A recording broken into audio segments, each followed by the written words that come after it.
A very good afternoon to everyone. On behalf of BLK Centre for Child Health and IAP Central Delhi City Branch, I, Dr. Swati, welcome you all to this monthly BLK Telefeeds webinar. And today, the topic is pediatric bone marrow transplantation, what a pediatrician should know. Uh, Pediatric bone marrow transplantation is a rapidly advancing field which provides cure for various life-threatening clinical conditions. And pediatrician, being the point of first care, should know when to refer a child and what special care do these children need on their long-term follow-up. So to chair this session, we have with us Professor Tulika Seth. Madam is Professor Clinical Hematology at the prestigious All India Institute of Medical Sciences, New Delhi. Ma'am is an astute clinician and an avid researcher. She has mentored more than 40 DM, PhD, and MD students, and she's got more than 300 papers and more than 16 book chapters. Welcome to you, ma'am. We are privileged to have you today. And as chairperson is Dr. Sanjeev Sharma. Sir is director, the BLK for bone marrow transplantation. And sir is a leading clinician in the and has authored 4 books and has several publications in the national and international journal. A very welcome to you, sir. Good afternoon, everyone. Ma'am, good afternoon. Lovely to see you. Ma'am, could you please introduce our speaker for today, Dr. Anamika?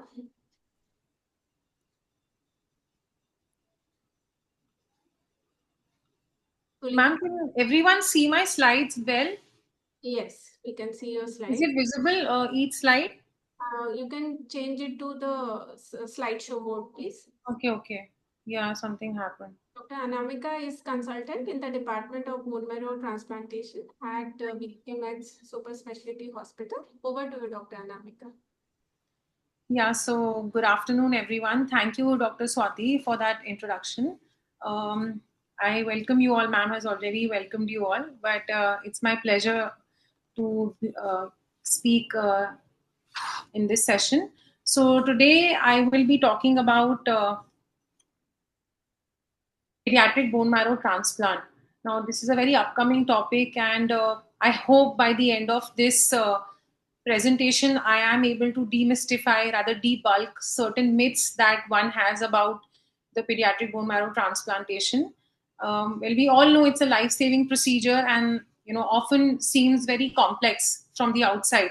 But my goal is to clear as many doubts as possible. We have our chairpersons, Dr. Tulika ma'am and Dr. Sanjeev sir. A very good afternoon to both of you, ma'am, sir. And I welcome all my esteemed colleagues and seniors.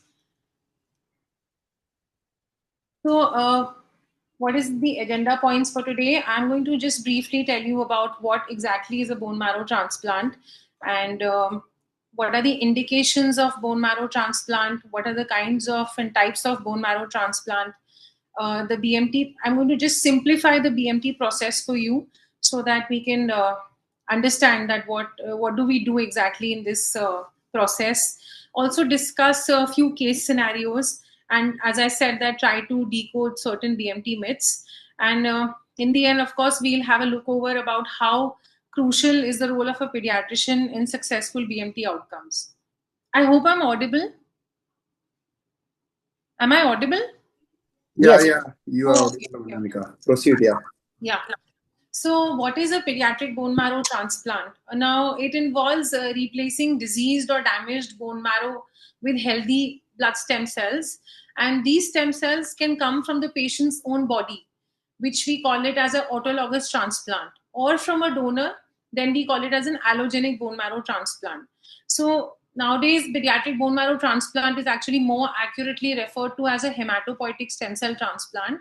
Well, it is a complex medical procedure which involves diseased or damaged bone marrow to replace it with healthy blood stem cells. So these stem cells, as I said, can come from both, either autologous, where it's the patient's own stem cells, or from a donor, which we take it from a donor, called as allogenic transplant. Now, what are the indications? There are the main indications for pediatric BMT, and when does it actually become an option? Now, talking about malignant and non-malignant both. So first we are going to look at the malignant disorders. Any kind of high risk and relapsed acute lymphoblastic leukemia, a high risk AML, solid tumors like neuroblastoma, and relapsed and refractory lymphomas. On the other hand, non-malignant diseases like severe aplastic anemia, thalassemia major, Fanconi's anemia, sickle cell disease if presenting in severe forms or presenting with certain complications, immunodeficiencies like severe combined immunodeficiency, Scott-Aldrich syndrome, chronic granulomatous diseases, certain metabolic disorders like Hurler's disease, adrenoleukodystrophy, and osteoporosis, and Gaucher's disease. So yes, there are a lot of indications for pediatric BMT, not just cancer. It is not just restricted to cancer. You can see the list of diseases that it is applicable on. So talking about the types of transplant, well, there are broadly two types of transplants: autologous transplants and allogenic transplants. And nowadays we have haploidentical transplant as well. Well, in an autologous transplant, the patient is the donor themselves, where the child's own healthy stem cells are collected, stored, and then reinfused after a high dose chemotherapy. I am going to talk about this autologous transplant in a little more detail in the further slides. And it's ideal for certain cancers like relapsed refractory lymphoma and neuroblastomas. This is typically in a childhood and a pediatric setup. There are other indications for autologous transplant as well, but those are not applicable in children. Then allogenic transplants, as the name suggests, there's a matched donor. When the stem cell come from a compatible donor, it may be a sibling, an unrelated volunteer, which is called as an unmatched donor transplant. And this is mostly used for many malignant disorders, also used for other non-malignant disorders like thalassemias, inherited bone marrow failure syndromes, severe aplastic anemias, and so on.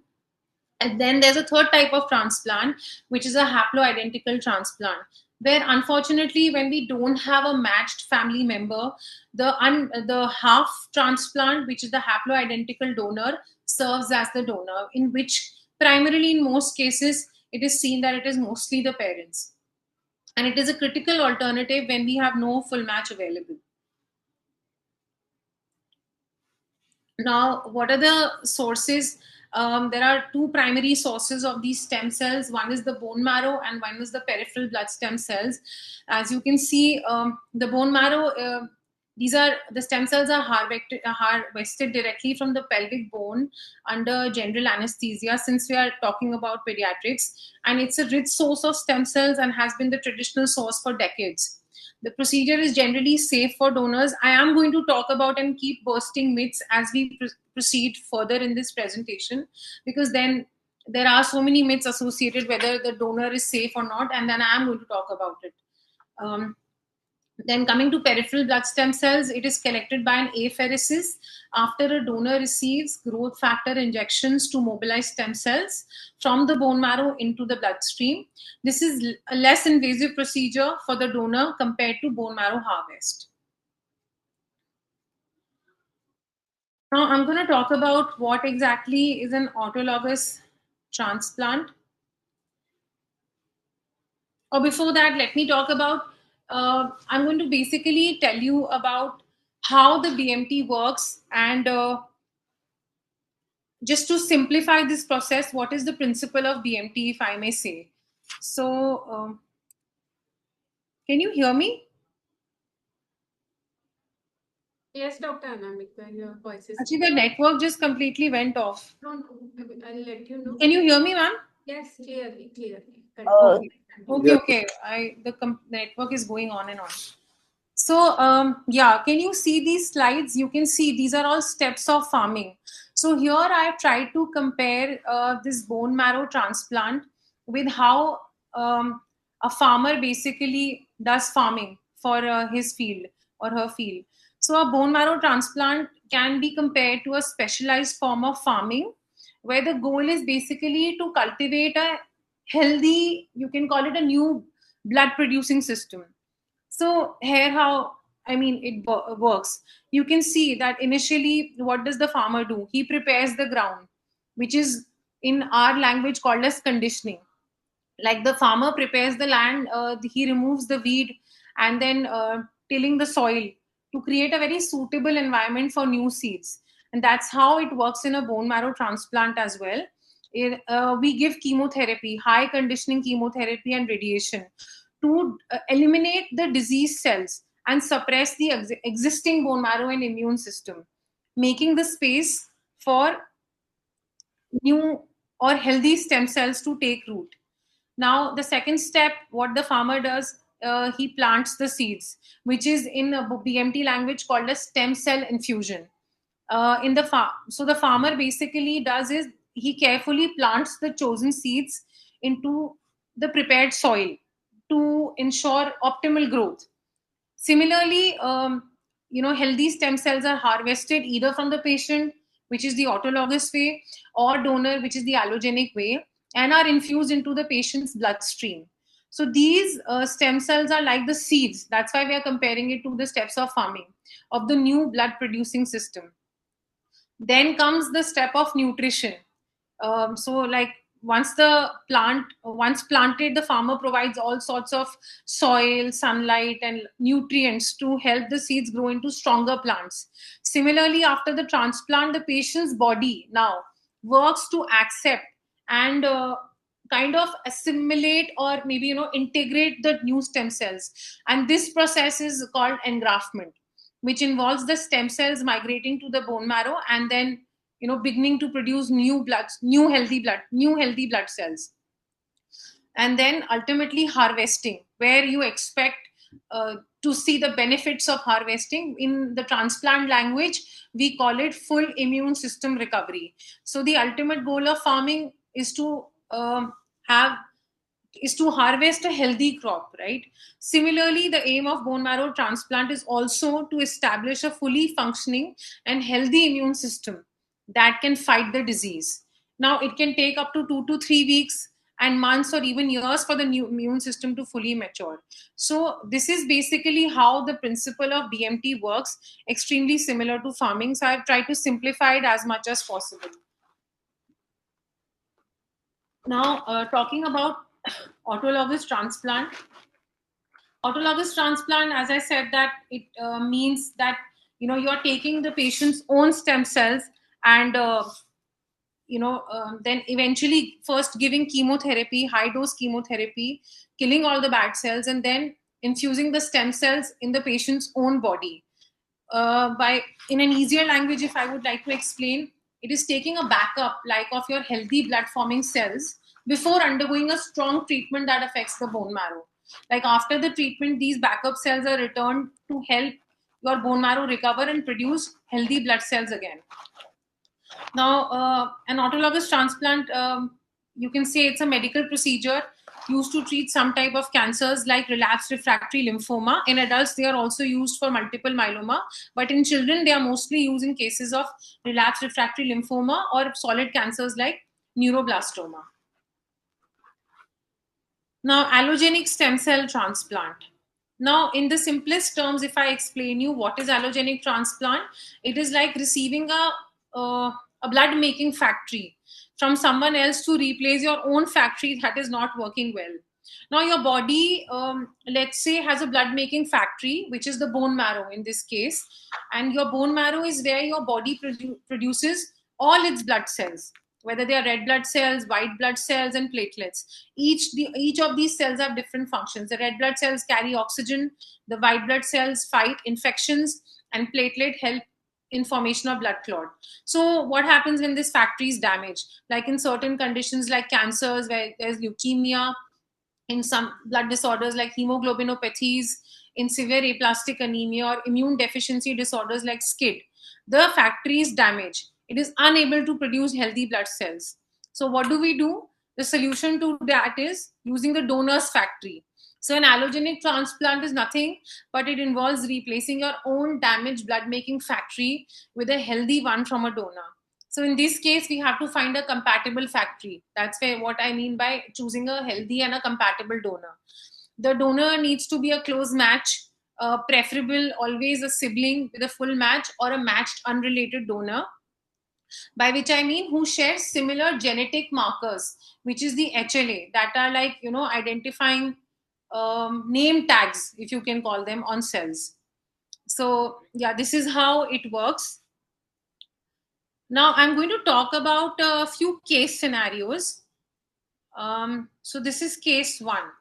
Now you can see this is a 7-year-old child who presented with weakness and fever for 2 weeks and bleeding from gums for 3 days.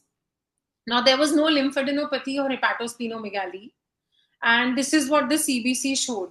The hemoglobin was 6, TLC was 800. There was you can see characteristic lymphocytic predominance. Lymphocytes are 90% and neutrophils are 10%. Now, bone marrow biopsy showed a hypocellular marrow with overall cellularity of less than 5%, and our diagnosis was confirmed to be aplastic anemia. So what do you think is the treatment of choice for this patient? Anybody would want to take a guess or want to say about something about it? Yeah.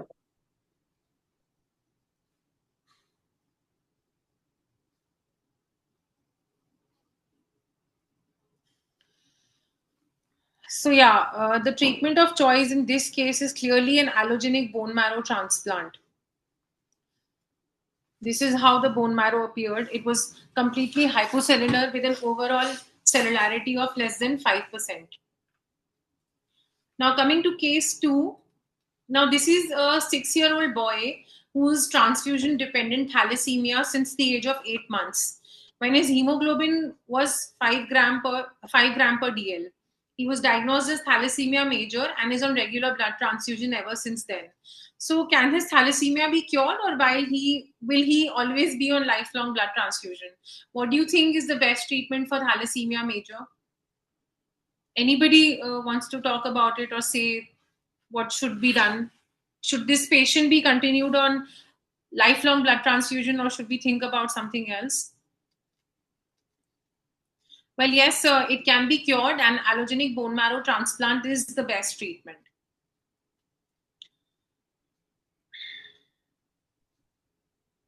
Now coming to case 3. Now this is a 12-year male presented with history of fever for 2 weeks and bleeding from nose and ecchymotic patches since 5 days. The CBC showed a TLC of 60,000 with 80% blast. Now, what was the diagnosis? It turned out to be acute lymphoblastic leukemia after confirming on flow cytometry and bone marrow examination. And the translocation panel was MLL, which was a high-risk ALL.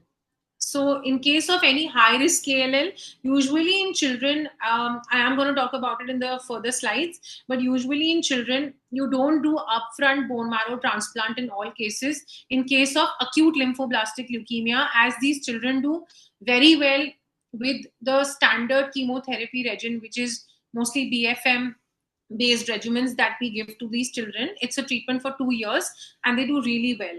Those children with certain high risk genetic translocation panels, like how I mentioned MLL translocation, or any children who has not responded well to the initial induction and consolidation treatment and is a relapsed and refractory case, those children definitely require chemotherapy followed by allogenic bone marrow transplant. So yeah, then the treatment for this patient was induction chemotherapy followed by allogenic bone marrow transplant, simply because it was a high risk ALL.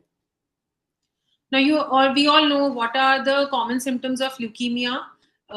Patients present with fever, nausea, fatigue. Children can have fever not responding to normal antipyretics and antibiotics. Mother can visibly, or parents have visibly noticed yellowish discoloration of skin indicating anemia. They have noticed skin rashes, petechiae, purpura, ecchymotic patches, again indicating thrombocytopenia. There's a lot of fatigue. So all those things.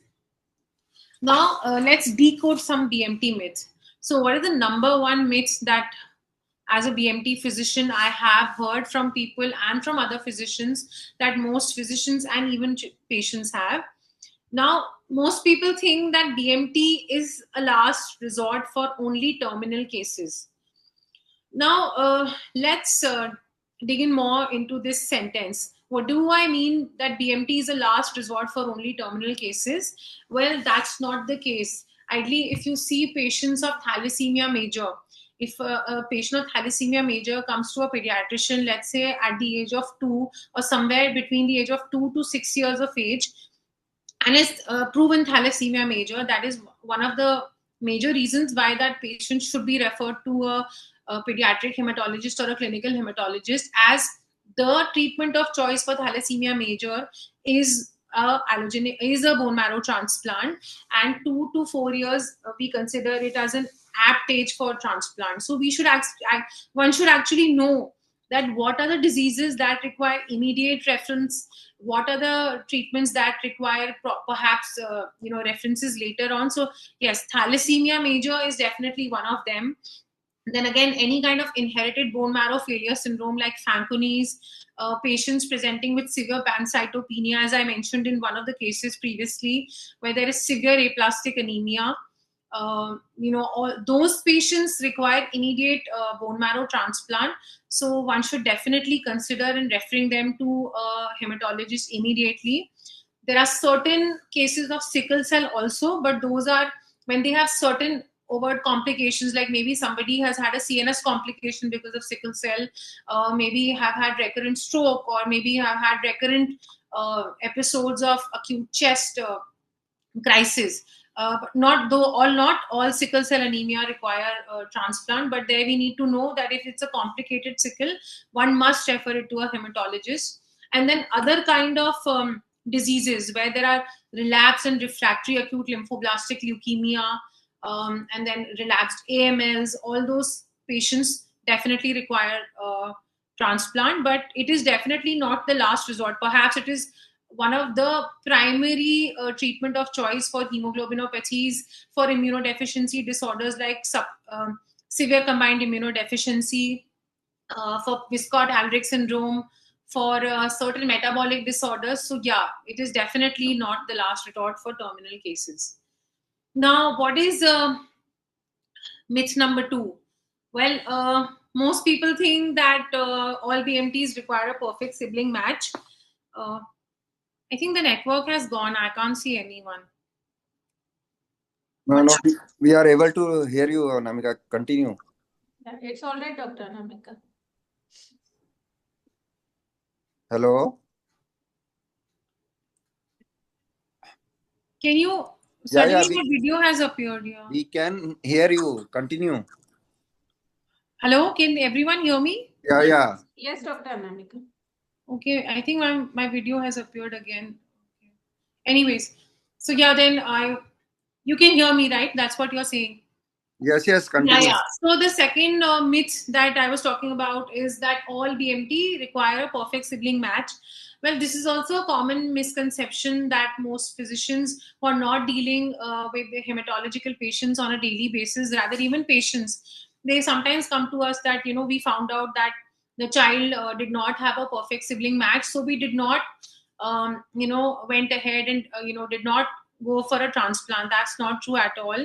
The landscape of donor options has dramatically changed over the past decades. Now we have haploidentical donor transplants, and which work beautifully. Sometimes they might not give as successful results as a match-related donor, but the success rate is pretty high. And the parent, we have had cases of thalassemia where the child, obviously, there was a single child also, and there was a time when the father was the donor and the child is doing really well. So yes, we've had a lot of cases in the past, and this is a true misconception. Please, I would really insist that if you don't find a perfect sibling match, do speak to a hematologist that what else can be done. And of course, haploidentical donor would be the second step for this. Now, myth 3. This is also a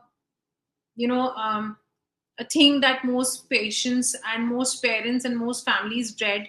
They feel that BMT is an incredibly painful procedure. Well, I think, pain management is actually the cornerstone of pediatric transplant care, I'll say. The child receives continuous individualized analgesia for a lot of things, whether it's performing, putting a PICC line in, putting a PICC line. We do consult our pediatric intensive care units for that. We always ensure that all kinds of lumbar puncture, even while doing chemotherapy, giving intrathecal chemotherapy, performing regular bone marrow aspiration biopsy, everything is done under general anesthesia. Similarly, bone marrow harvesting is also done under general anesthesia. For donors, that's what I mean, for donors, which that is also a myth that people feel. Not only is it painful for the patient while the patient receives the product, but some patients and some parents, some families think that it is perhaps very painful for the donor also who is donating. So be rest assured, it's an absolutely painless procedure, because the donor is also undergoing the bone marrow harvest in general anesthesia. So yeah, it's not painful. The conditioning chemotherapy and radiation can definitely cause side effects like mucositis, like nausea and fatigue, which are also again aggressively managed with supportive care, antiemetics, oral cryotherapy, and advanced pain control. Basically, our goal is to minimize discomfort and ensure that the child feels safe, comfortable throughout the journey of transplant. Now, myth 4, people think that children can't cope up, but to my expectation and whatever I've seen in so many years, I think children offer, they often demonstrate remarkable resilience, and this first-hand is absolutely true, because they can demonstrate resilience which perhaps not even adults can.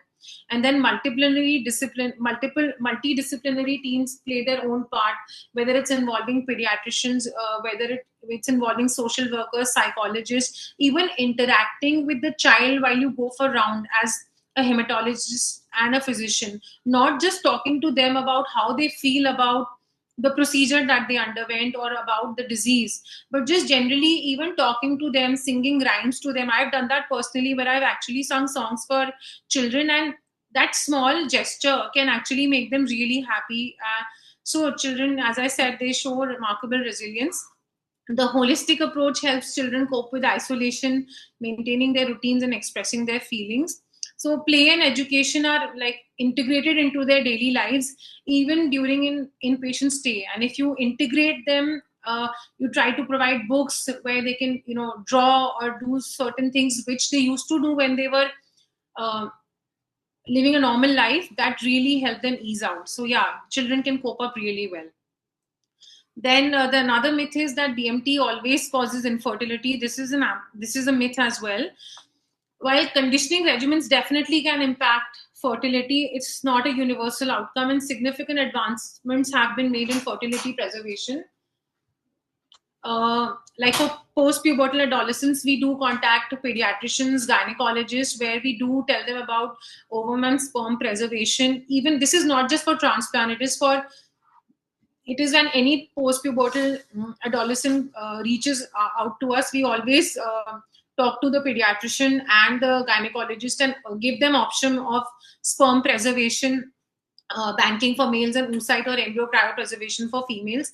This point is actually very important when you're counseling the patient in your OPD. And I'm talking from the point of view of a hematologist. Firstly, of course, primarily the patient would always come to you, the pediatrician. So you have to, calm them down, tell the parents that yes, there are chances that even despite the best efforts of sperm preservation, everything, the patient might face infertility later in their life, but they need to understand at that point of time what is more important. And since this BMT can perhaps save them and cure them from their disease lifelong, they need to see the bigger picture, and we need to explain them in a very calm way.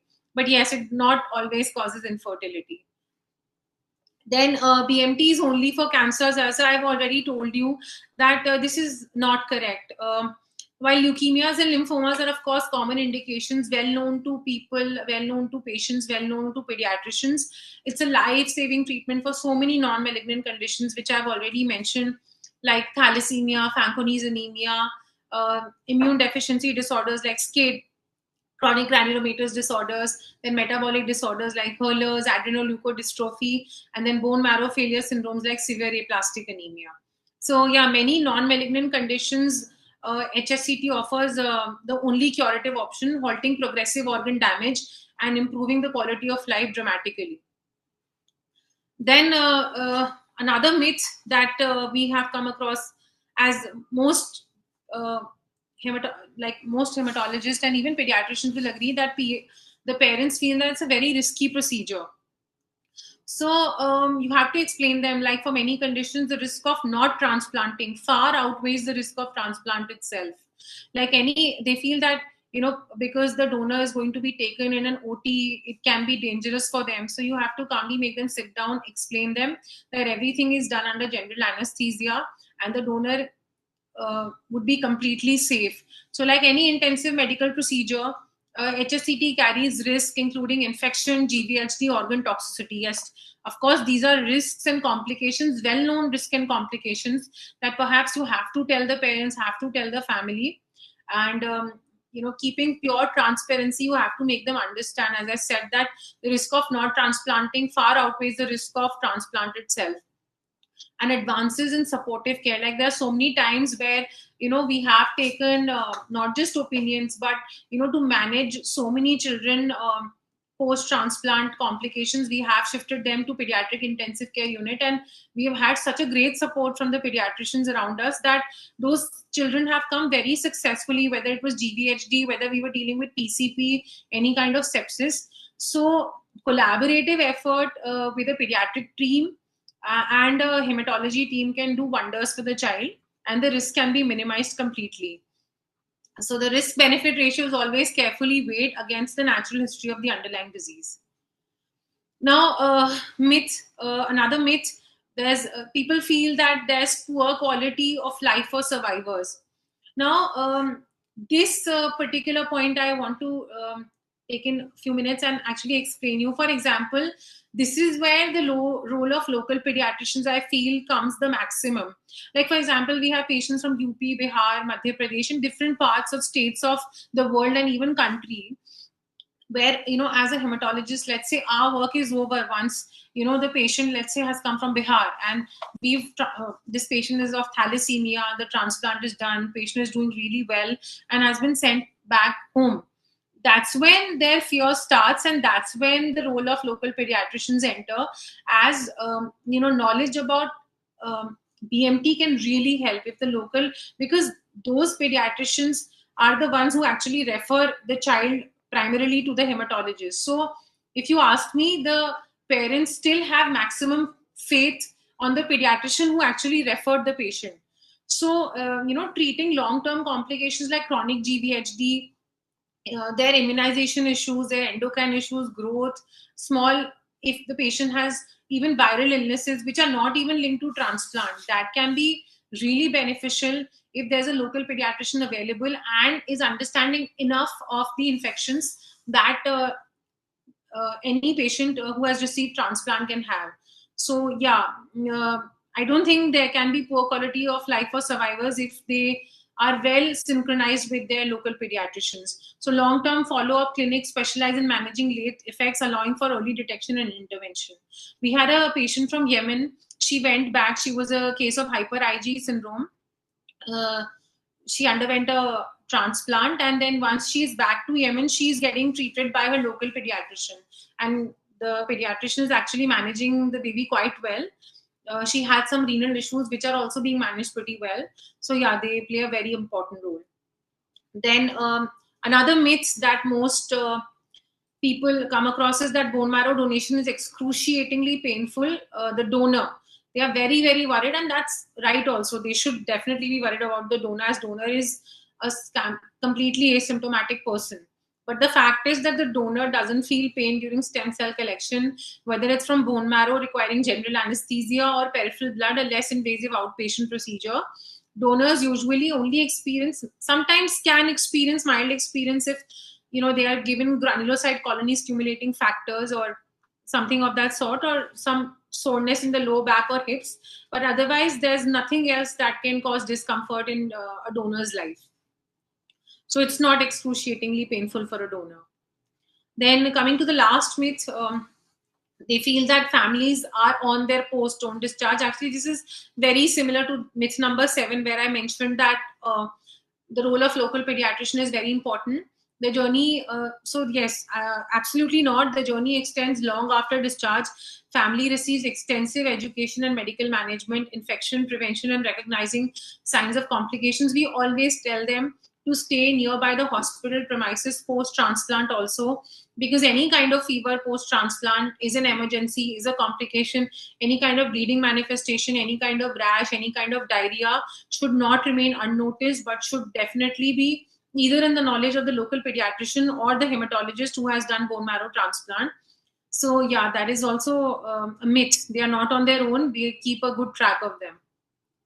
Now, the most important thing, I think we all have already, through this presentation, now we know that where does the role of pediatrician and pediatric BMT lies. They play the most crucial and the most vital role. Early recognition and reference. Like if they know that if if a pediatrician would upfront know that a thalassemia major and a severe aplastic anemia requires upfront transplant, they would automatically refer the patient to a hematologist or an oncologist. So yes, early recognition, picking up early signs is very important, and that's how references happen. Then pre-transplant support, where if the patient has any kind of infection that that needs to be evaluated prior to transplant, we do take help from our pediatricians. If there's anything concerning their hormones, their growth monitoring, all those things are also helped by pediatricians. Then post-transplant collaborative effort is very important. As I said, that after discharge, pediatricians become a very vital partner in managing routine care, monitoring for complications like infections, GVHD, medication side effects. Like if the pediatrician is well versed about immunosuppressants like tacrolimus, cyclosporin, and let's say if the patient comes with some kind of headache, increased BP, they can easily identify signs of PRES, which is posterior reversible encephalopathy syndrome.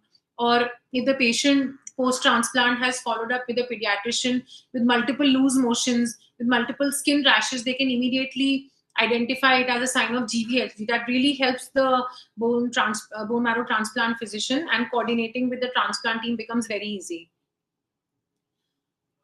So yeah, as I said, the pediatrician role is very vital. Early recognition, reference, pre-transplant support, post-transplant collaborative effort, and long-term follow-up. Then the key takeaways is definitely, as I said, timely referral is life-saving. Do not hesitate to refer patients with potential BMT indications to an oncologist or a hematologist, and early evaluation can significantly impact the transplant successes, especially in hemoglobinopathies like thalassemias and aplastic anemias, in inherited bone marrow failure syndrome, and in immunodeficiencies. Now, BMT is more than just cancer. Yes, of course. We should remember that the broad range of non-malignant conditions for which BMT is curative has now surpassed the malignant ones. So yes, it is BMT is more than just cancer. Pediatricians should know that they are a very critical partner. Their role in pre-transplant preparation, especially in post-transplant surveillance, management of a common complication, is absolutely indispensable. Then educate and reassure families, so important. You can, as a pediatrician, you can definitely help them dispel common myths about BMT, provide accurate and empathetic information to them to reduce anxiety and build trust, and then collaborate with the transplant team. The collaboration of pediatrician and hematologist is very important. Again, maintaining open lines of communication both by the hematologist and pediatrician is very important, because then that helps the parents gain confidence, especially regarding the process of transplant and the chemotherapy that the patient will eventually receive. So yeah, these were my key takeaways, and thank you for your patient listening. Thank you. So- Yeah.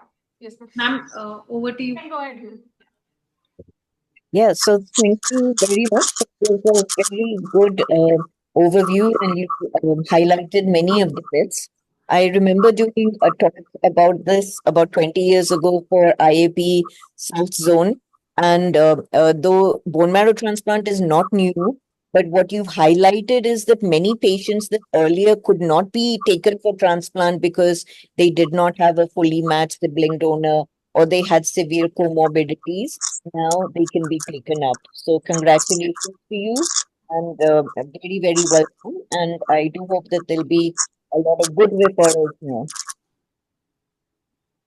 Yeah. Yeah, so good presentation, Anamika. And the thing is that it's a general awareness for the pediatricians that when to refer a patient for BMT. And since India has a large population and most of the pediatric patients are referred late for these procedures, and many of the thalassemia patients reach when they have actually passed that age of when a transplant would have been more successful.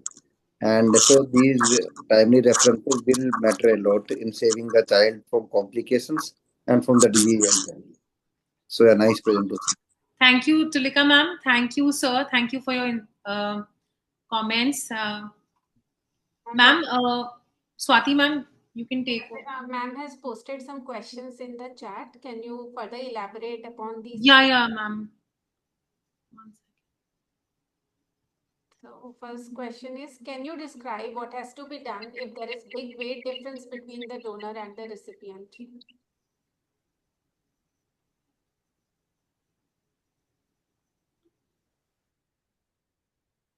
So what to do when there is big weight difference between the donor and recipient?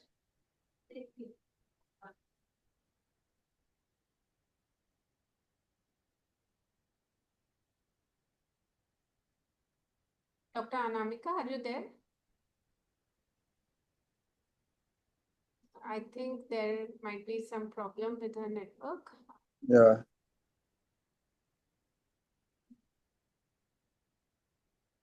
Hello.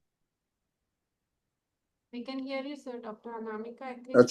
Hello, Anamika. Hello. I don't know. Yeah, might be a problem with the network.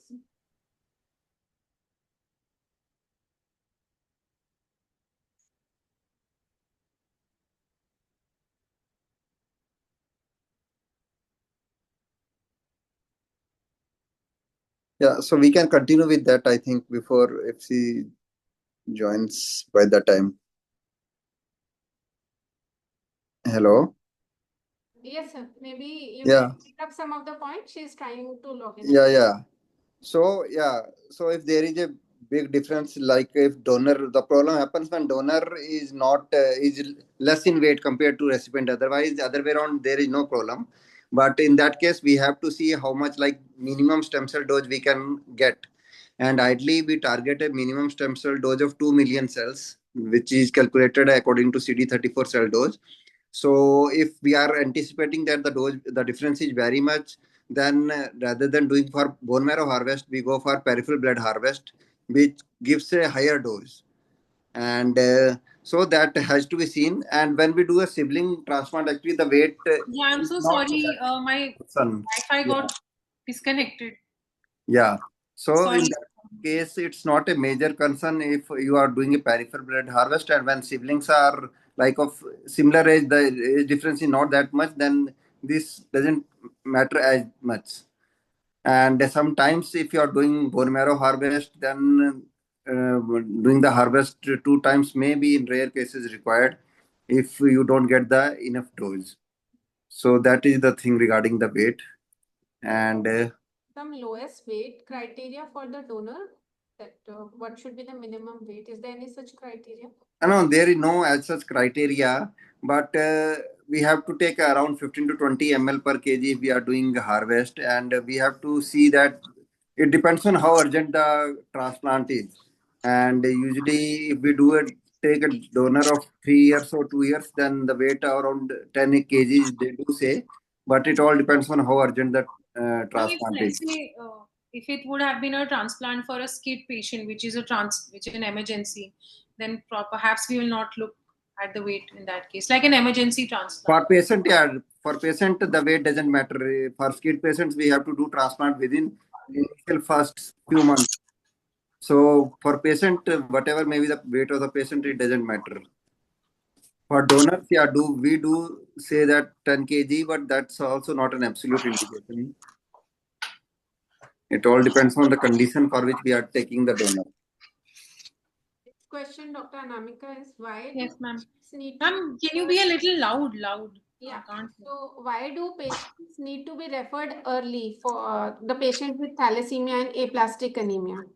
Ma'am, so as I said, thalassemia major patients, if they do not undergo transplant, preferable age is always between 5 to 6 years, because then the major problem that happens later on is the morbidity. They have so many complications like their growth, their cardiac complications, the endocrine complications, complications due to excessive blood transfusion, again, complications of chelation therapy. At that stage, if you perhaps try to do a transplant later on at 15, 20 years of age, those transplants might not, in fact, are not that successful.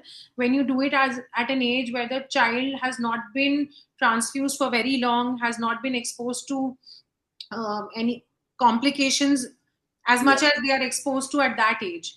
So yeah, that is like cutting off morbidity and mortality, and try to do it as soon as possible. Then answering your second question, severe aplastic anemia, it is again like an emergency situation where the patient has come with pancytopenia. The patient is severely neutropenic.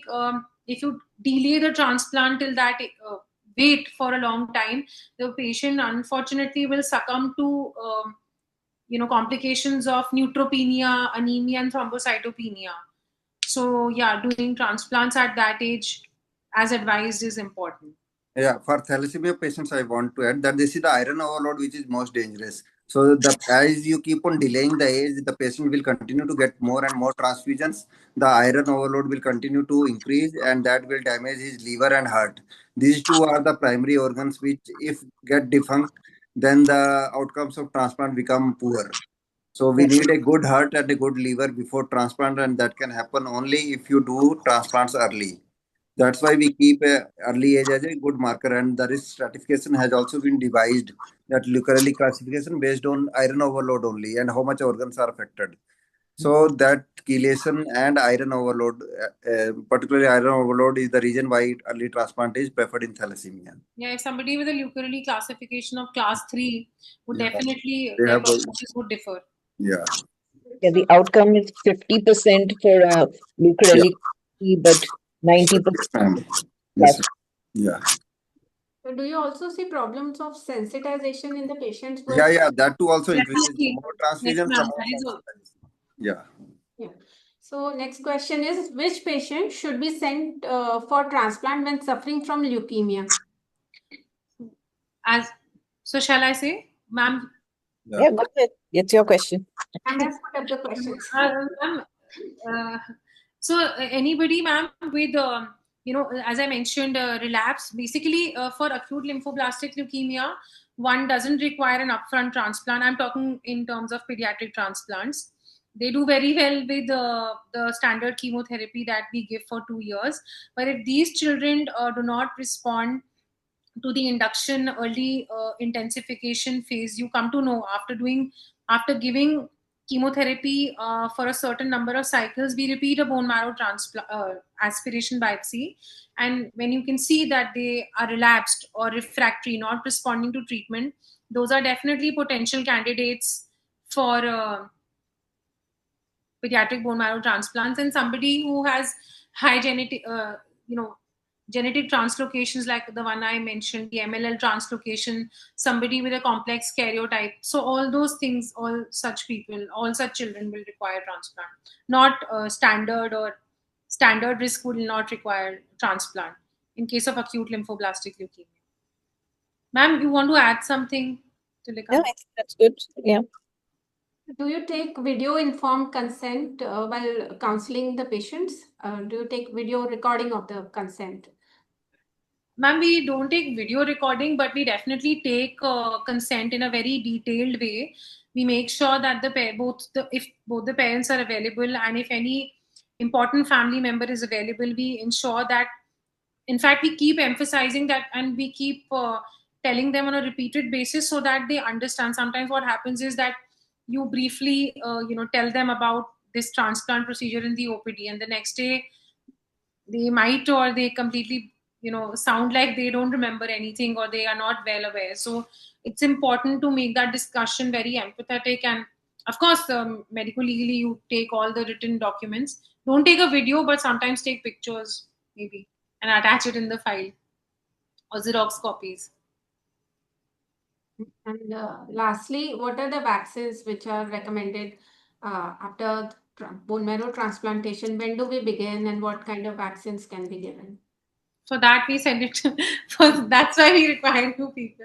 No, I'm just kidding. But yeah, so we have like for an adult, we have the same kind of immunization schedule. Let's say if an adult would have come post transplant a multiple myeloma, we give them the same kind of immunization schedule that we follow for a pediatrics, but we avoid giving live vaccines, or and yeah, the schedule is more or less the same. It depends on what age the patient has come for transplant, but it's the same schedule. So that's again a role for the pediatrician, because post-transplant, we have to re-immunize patients. So all the polio, DPT, everything has to be redone again. So that's again a good collaboration that we can have. Definitely. Shall we? So we have come to the end of the session. Ma'am, would you like to add something? Sanjeev sir? No, it was a nice presentation, and thank you, ma'am, Tulika ma'am, for coming and joining this, and thanks everyone. So Thank you, that's Dr. all. Anamika, for a very insightful and enlightening presentation. You really made the complex topic very simple and touched upon the important myths which pediatricians need to know. Secondly, a big thanks to our chairpersons for sharing taking out their valuable time and sharing their clinical expertise and experience. Thank you, sir and ma'am. Yeah, thank you. Thank you, Dr. Swati ma'am. I would like to thank you also for wonderfully hosting it. And thank you, Tulika ma'am, Sanjeev sir, for chairing the session. As usual, you both did a great job by just your presence. Thank you. The recording of this session will be soon available at blkpediatricpractice.com. I hope this was an enriching session for the attendees, and because coordinated care is important for ensuring good long-term outcomes to the young patients. And we will be back next month with another interesting topic in the BLK Tele-Webinar series. Thank you, everyone. Thank you so much.